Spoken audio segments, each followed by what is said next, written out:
I'm Brownfield commodity market reporter John Perkins at the closing market minute for Friday, October 11th.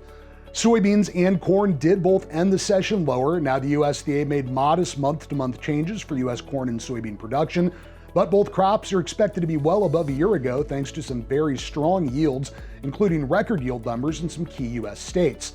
Not a lot of changes on the supply and demand side for either corn or soybeans there.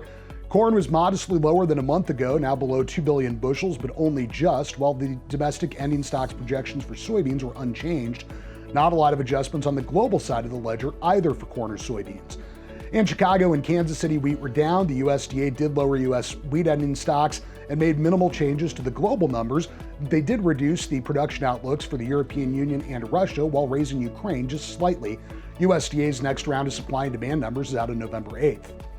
Live cattle were mostly lower and feeders were mostly higher, watching corn and waiting for the rest of the week's direct cash cattle business. There was some light cleanup reported at 188 on the live basis in Nebraska during the session, but otherwise things remain very quiet. Looks like buyers have most of their week wrapped up. And hogs did end the session modestly higher and ended the week short covering in the modestly higher midday move in pork, but there's been a lot of dynamic range in the wholesale market lately, and that could lead to some further pressure down the road. With the closing market minute for Friday, October 11th, I'm Brownfield commodity market reporter John Perkins.